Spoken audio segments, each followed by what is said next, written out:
वाक्य आहे दर्शी करण्याचं माहीत असेल की आकाशावर नेम धरा म्हणजे झाडाच्या फांद्यापर्यंत ते पोहोचतात. तुम्हाला रनिंग आहे 1600 मीटर बरोबर 5-10 मध्ये 5चं टार्गेट ठेवा 5-10 कशापर्यंत नाही. आम्हाला 800 मीटर रनिंग होतं 2:30 मध्ये. माझं 2:15चं टार्गेट होतं. माझं 2:16चं टायमिंग आहे. तुम्हाला माहिती आहे तुम्ही सगळे रनिंग करतात 2:30 टायमिंग आणायला 800 मीटर किती अवघड आहे. इंजुरी आहे तुम्हाला डाएट आहे डाएटला खर्च आहे. खर्च मला पण खूप व्हायचा पण आम्ही फक्त चणे हरभरे खाऊन रनिंग केलेली आहे. डोंगर लगायचं रनिंग केली आहे. मुलींना पण खूप त्रास होतो रनिंग करताना. अभ्यासाला ठीक आहे अभ्यासाला करता येतो पण फिजिकल करायचं म्हटलं खूप त्रास होतो. काही नाही आईवडिलांचे चेहरे आठवायचे फक्त त्यांनी आपल्यासाठी कष्ट करत आहे शेतीमध्ये ते राबत आहे. आपल्याला फक्त 2 तास पळायचं आहे. पळताना फक्त त्यांचे चेहरे आठवायचे काही होत नाही. बरोबर रनिंग आपली निघते. माझ्या 800 मीटर इव्हेंट 2:16-2:17 मध्ये निघायचा. अक्षरशः ज्यावेळेस मी फिजिकल चाचणी दिली त्यावेळेस आयोगाचे सदस्य होते ते उभे राहून टाळ्या त्यांनी वाजवल्या होत्या आणि फिजिकलला मला 100 पैकी 100 गुण मिळाले होते.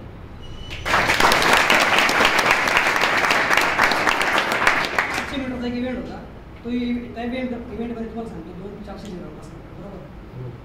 माझा पहिला नंबर होता म्हणजे मी स्टार्टिंगच फास्ट घेतली होती. काही काहींची स्ट्रॅटजी कशी असते माहिती आहे. माझी स्ट्रॅटजी अशी होती की मी स्टार्टिंगला फास्ट घ्यायचं मध्ये थोडं स्लो व्हायचं आणि एंडिंगला एकदम तुफान होऊन जायचं. तर असं स्टार्ट केलं मी. ज्यावेळेस आमची 800 मीटरची रेस कंप्लीट झाली माझ्यामध्ये आणि 2 नंबरच्या मुलामध्ये जवळपास 100 मीटरचा अंतर होतं. एवढा गॅप आमच्या दोघांमध्ये पडला होता. तर तो फक्त का बरं तुम्ही आम्ही डोंगर खूप इथं जहा देवगडचा वगैरे जो डोंगर आहे खूप पळालो होतो आम्ही. निंबाळाचं आहे आमच्याकडे काय डोंगर वगैरे नाही पण आम्ही जिथे भेटत तिथे पळायचो. कोविडमध्ये बाहेर पडता येत नव्हतं. मास्क लावून पळायचो रुमाल बांधून पळायचो. आमचे PSI जे मुलं असतात ना ते एवढे स्ट्रॉंग नसतात. निम्म्या मुलांनी सोडून दिले फिजिकल नाही होत. तर पोलीस भरतीचे मुलं आहे ना खूप त्यांच्याकडून मी स्वतः पोलीस भरतीच्या मुलांमध्येच पळायचो. त्याचा फायदा मला झाला. ते मला स्वतः घेऊन पळायचे. तर खूप मेहनत करा. खूप म्हणजे तुमचा इंजुरी असते किंवा मग काही फिजिकल तुम्हाला काही आवड जात असेल तर आईवडिलांचे चेहरे आठवायचे आणि पळत राहायचं. बरोबर भेटतं. माझा गोळा आहे ना शॉर्टपुट 7.5 मीटर आम्हाला 7.5 मीटरच फेकायचं आहे तसं तुम्हाला 8.5 मीटर फेकायचं आहे बरोबर. माझा जात नव्हता. मी वर्षभर खूप प्रयत्न केले. 2019ला मी PSI पास झालो पूर्व आणि मुख्य परीक्षा. त्यानंतर मुलाखत असते आणि फिजिकल चाचणी असते. मुलाखत आमची फिजिकल चाचणी आणि मुलाखत ही डिसेंबर महिन्यात होणार होती 2019च्या बरं का. तर त्यावेळेस ती झाली असती तर मी आज वर्दीमध्ये उभा असतो. झालं काय तर मध्ये कोविड आला. कोविडनी 2 वर्ष घेतले आमचे. 2 वर्षामध्ये हा खूप कठीण काळ सर्वांसाठीच होता. माझ्यासाठी सर्वांसाठी होता. तो फिजिकल चाचणी म्हणजे बाहेर पडायलाच लागतं. तुम्हाला माहिती आहे 2-3 तास जर 2-3 दिवस जर आपण रेस्ट केला तर होत नाही. मरण्यासारखं होतं किंवा मग दम लागल्यासारखं होतं. कंटिन्यू पळायला लागायचं. मी रविवारची सुट्टी घ्यायची पण रविवार जर सोडला तर वर्षभर मी एकही दिवस घरी राहिलो नव्हतो. सकाळ संध्याकाळ मी प्रॅक्टिस सकाळी रनिंगची करायचो संध्याकाळी गोळ्याची करायचो कारण माझा गोळा आहे ना चालतो तसं खूप प्रयत्न करायचे. 7.5 मीटर असतं आम्हाला गोळ्याचा. तर माझा नेहमी ना 7.5 मीटरच्या मागेच 1-2 फूट पडायचा. 25 नोव्हेंबर 2019 माझं 2021ला फिजिकल होतं माझं. 24 नोव्हेंबरपर्यंत मी गोळे फेकत होतो. सकाळी उठलो 25 नोव्हेंबरला माझं फिजिकल होतं. सकाळी उठलो पाठी मित्राला घेतलं का त्याला म्हटलं आपण आपल्याला शॉर्ट फेकायचं. का म्हणे अरे एवढा झाला का चाचणी आता आज तरी नको फेक नाही म्हणलं की फेकून बघतो. त्या दिवशी मी फेकला पाठी जाऊन गोळा फेकला. तो सुद्धा सकाळला माझ्या हाती. भीती वाटत होती. फिजिकलला गेलो मी मध्ये फक्त भीती गोळ्याची होती. मला रनिंगचा फुल कॉन्फिडन्स होता. रनिंग हा इव्हेंट ना सगळा माइंड गेम आहे. तुम्ही जेवढे त्या रनिंगचं टेन्शन घेशाल ना तेवढे तुमची रनिंग दम लावायचाच नाही. अर्धा नाकाने आणि अर्धा तोंडाने श्वास घ्यायचा सेम तसंच सोडायचं. दम लागणार नाही. तर रनिंगचं एवढं टेन्शन नव्हतं. शॉर्टपुटचं होतं. शॉर्टपुट जातो मला 100 मार्क घ्यायचे. तसं मेन्स फिजिकल पूर्व आणि मुख्य म्हणजे मला चांगले मार्क होते. लीड होतं मला 95 मार्क जरी आले असते किंवा 93-92 जरी आले असते तरी मी PSI झालो असतो. पण 100 द्यायचे 100 घ्यायचं. गोळ्याचं तर शेवटी काय झालं मेहनत होती. थोड्या दिवसाची मी डिप्स मार मला जो सांगेल तो डाएट मी घ्यायचो. एखाद्याने सजेस्ट केलं काय हे काय ते खायचं मग हे डिप्स मार काही करायला तयार होतं त्या गोळ्यासाठी. गेला नाही माझा 25-24 नोव्हेंबरपर्यंत माझा गोळा गेला नाही. तिथे ज्यावेळेस मी त्या सर्कलमध्ये उभं राहिलो, देवाला म्हटलं एवढं कष्ट केले मी वर्षभर, फक्त आजच्या दिवस तरी हा गोळा जाऊ दे. काय झालं मला माहिती नाही, मी कसा फेकला मला. तो रेषेच्या पुढे 2 फूट पडला आणि मला 100 गुण मिळाले.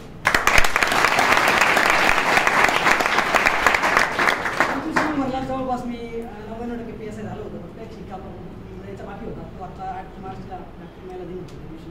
त्या दिवशी मेरिट लिस्ट आली ॲक्च्युली. त्यामध्ये जवळपास रँकिंग माझी चांगली आहे, 4वी-5वी रँकिंग आहे OBCमध्ये. तर असं होतं सगळं. फिजिकल करताना खूप टेन्शन येतं, तुम्हाला माहिती आहे. 2 दिवस जरी रेस्ट घेतला तरी अवघड होऊन जातं, पण करा. शेवटी तुम्ही पोचताल तिथपर्यंत. आपल्याला करायचं, एका डोक्यात ठेवायचं, पळताना पण आपल्याला करायचं. वर्दीची जी आवड आहे ना, प्रेम करायचं ना, वर्दी होणार.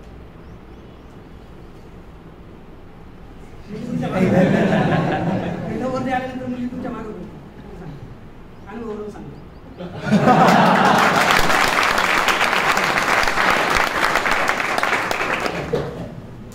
वय तुमचे खूप कमी आहे. मी आज माझं वय 26-27 खूप कमी वयात जर तुम्ही सिलेक्शन झालं, खूप प्रमोशनला तुम्हाला फायदा होतो. मेहनत करा, स्वतःला 2-3 वर्ष द्या, काही फरक नाही पडत. गिवअप करू नका, सोडून देऊ नका. रिक्षावाल्याचा मुलगा सांगतात की अन्सारी रिक्षावाल्याचा मुलगा IPS होऊ शकतो, शेतकऱ्याचा मुलगा IPS होऊ शकतो. आपण काय अडचण आहे आपल्याला. तुम्हाला सांगतो, ज्यावेळेस माझी मेन्स होती त्यावेळेस आमच्या घरी थोडासा प्रॉब्लेम झाला होता. आमचे बंधू त्यांनी लव्ह मॅरेज केलं होतं, पण ज्यावेळेस ते गेले त्याच्या 2 दिवसांनी माझी मेन्स होती आणि त्याच्या 2 दिवस आधी PSI मला न्यायला आला होता. चला म्हणजे पुढे तुमचे बंधू. तर मी पोलीस स्टेशनमध्ये होतो आणि 2 दिवसानंतर त्याला म्हटलं माझं मेन्स आहे. ठीक आहे म्हणजे जा. त्या सगळ्या टेन्शनमध्ये मी मेन्स दिली. मला 8 मार्काची लीड आली. त्यानंतर मध्ये मध्यंतरी लग्न पण जमलं होतं माझं. सुपारी वगैरे झाली होती, ती पण मोठी, कारण कोविड काळ आला होता. त्यांना वाटलं आता काही होत नाही लवकर काही. सगळं असं होतं. तुमच्याकडे सर्व काही आहे, तुमचं यायला लग्न मोठे आहे किंवा घरात काही असा प्रॉब्लेम नाही, काहीच नाही. आपण त्या आईवडील सगळं करताय, करा, काही फरक नाही. त्यांच्या चेहऱ्याकडे बघून करा. त्यावेळेस तुम्ही होशाल ना, का खूप अभिमान असतो. आज ज्यावेळेस माझ्या आईवडिलांचा सत्कार सगळेजण करतात, आज सुनील भाऊंनी केला सत्कार, खूप अभिमान वाटला त्यांनासुद्धा. खूप खुश होते, खूप आनंदी होते. शब्दसुद्धा यांना सुचत नव्हते आता काय बोलतो. असं तुमच्या आईवडिलांना वाटलं पाहिजे. तुमच्या स्वतःसाठी, तुमच्या आईवडिलांसाठी खूप खूप मोठे व्हा, खूप नाव कमवा. पण ज्यांच्यामुळे तुम्ही मोठे झाला त्यांना कधी विसरू नका. म्हणजे तुमच्या आईवडील तुम्ही झाले किंवा नाही झाले तरी काय फरक पडत नाही. त्यांना तुम्ही त्यांचा मुलगा आहे, हा मुलगाच असतो. एक उदाहरण देतो. माझ्याबरोबर PSI फिजिकलला एक 35 वर्षाचा मुलगा होता. आम्ही दोघं सोबतच प्रॅक्टिस करायचो. त्यालाही माझ्या मेन्सला माझ्यावेळेस लीड होती, 7 मार्काची लीड होती. फिजिकल त्याचा 100 पैकी 98-99 येऊन जायचं. पण तिथे त्याला काय झालं माहीत नाही, चक्कर आली का काय, त्याचा ग्राउंड फक्त 82.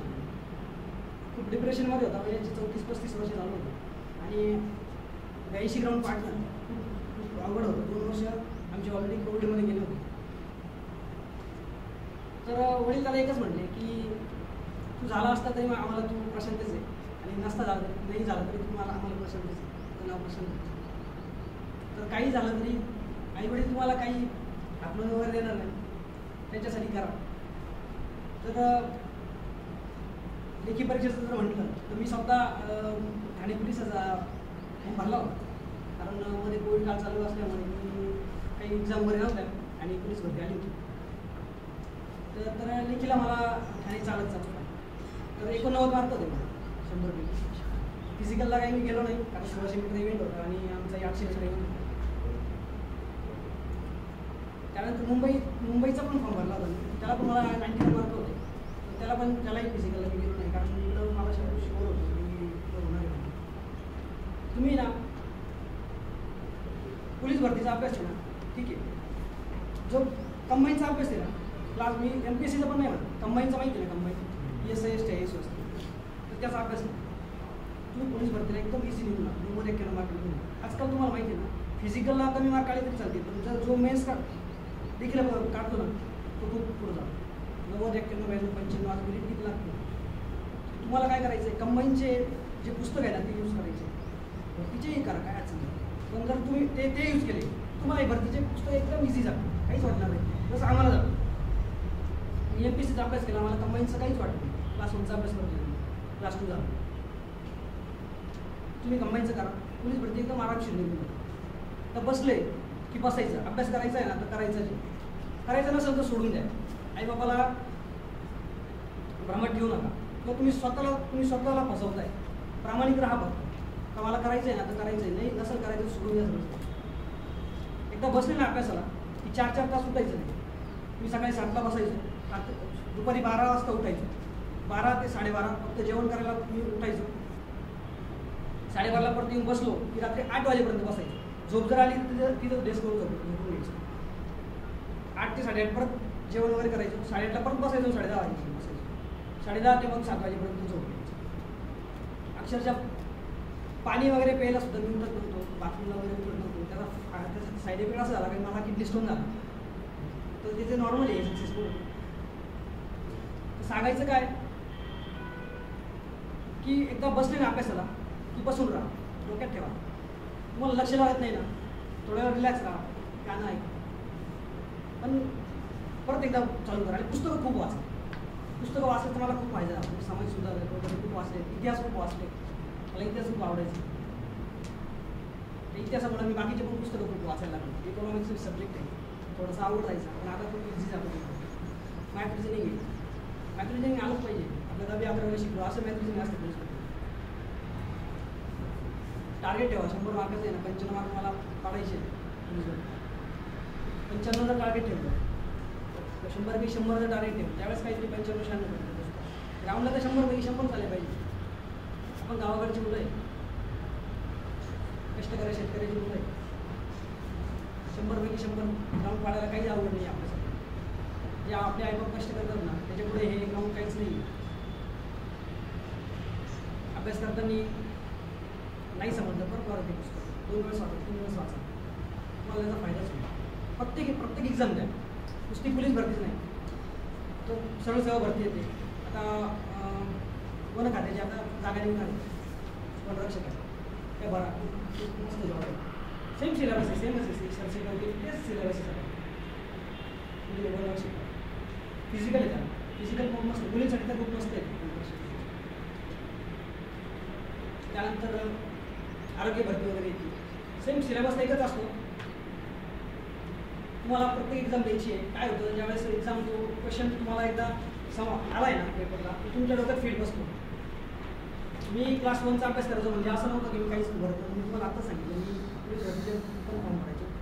त्यानंतर क्लास 2, क्लास 3 सगळे फॉर्म भरायचे. मी तलाठी 2019ला तलाठीचं पेपर पास झालं होतं. 174 मिनिट लागलं मला, 172 मार्क होतं. माझं DV सुद्धा झालं होतं, रेल्वे लिस्टला नाव होतं. त्यानंतर रेल्वे पुलिसचा एक्झाम दिली होती. रेल्वे पुलिसला पण माझं सिलेक्शन झालं होतं. त्यावेळेस माझी रनिंग होती, फिजिकल करत नव्हतो. त्यामुळे मार्क खूप होते मला, 100पैकी 1 मार्क होते, पण नाही झालं कारण फिजिकलच नव्हतं माझे. त्यानंतर GD होतं, GD भरती माहिती आहे तुम्हाला. GDमध्ये मला 91 मार्क होते. CIC वगैरे भेटला असं सांगितलं नाही जागा. पण त्यावेळेस पण मला फिजिकल 5 किलोमीटर असतं ना, काहीतरी 5 किलोमीटर होतं, तुम्ही पळालो दिसतो. तिथं 5 किलोमीटर पळालेला असतो. तर आज मी काहीतरी CIC म्हणजे 2019ला पोस्ट भेटली असते. त्यावेळेस फिजिकल नव्हतं, त्याच्यामुळे ती पण पोस्ट राहून गेली. अशी 3-4 पोस्ट माझ्या सलग, त्याही सगळ्या फिजिकलवाल्याच राहून गेल्या. ज्यावेळेस PSI आली ना, मला आत्ताच होतं फिजिकल, आत्ता हे 100 त्यामुळे PSIला फिजिकल एकदम जोर लावून टाकलं. म्हणजे PSIची भरपूर मुलं आहेत माझ्या आमच्या ग्रुपमध्ये होते, त्यांना सर्व मुलं होते. त्यापैकी 30-40 मुलांनी मिळून असं ना खूप सोडून दिलं. दुसरी काही गोष्ट पण तसं आम्ही 4-5 जण चालतो, कंटिन्यू मेहनत करायचो आम्ही. त्या 4-5 जणांमध्ये 2 जण राहिले, त्याचं वाईट वाटतं आम्हाला, कारण मेहनत खूप होती त्यांची. काय यश अपयश चालू असतं, नाही यावर्षी, पुढच्या वर्षी, नाही पुढच्या वर्षी, त्याच्या पुढच्या वर्षी 2-3-4 वर्ष द्यायची स्वतःला. त्याच्यानंतर जास्त नाही, जास्त झालं तर मग येऊन जातं, नाही होत. तर 1-2 वर्षामध्ये आपल्याला समजून जातं की आपल्याला कुठे आहे, आपल्याला आपल्या याच्याने होणार आहे का नाही होणार. ते 2-3 वर्षामध्ये आपण समजलं पाहिजे. जर होतंय तर करा. खूप जवळ जाताय ना तुम्ही मेरिटच्या, तर नक्की करा तुम्ही दुसरा प्रयत्न. खूप मागं राहताय ना, मग प्लॅन बी ठेवा, चालू शकतो. एकदम सोडून देऊ नका असं म्हणत नाही. तर स्वतःला फसवू नका. अभ्यास करताना गेले चहा प्यायला खूप वेळ गेला, मित्र गप्पा मारताय म्हणून बसले गप्पा मारे असं करू नका.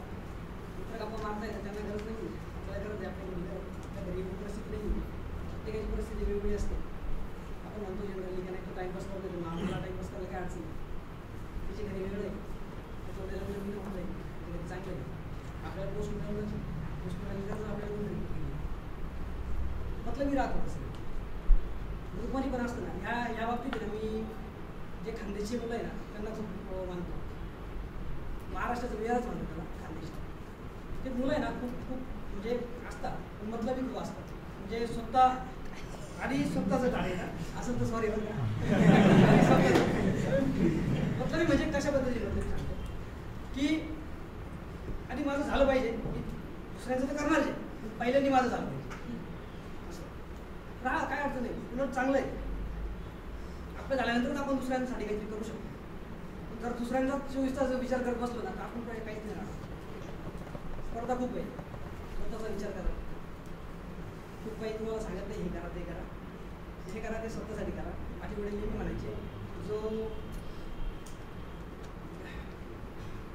त्याचा हात मोडल त्याच्या गळ्यात पडेल. ते नेहमी मला आठवणार आहे. जास्त काही सांगणार नाही तर थांबतो. तुम्ही एवढं ऐकलं आणि काही तुम्हाला अडचण आली तर मी आहे इथे. इलिगल काही करू नका, लिगल असेल तरच माझ्याकडे या. चालेल, ठीक आहे, थँक्यू, धन्यवाद.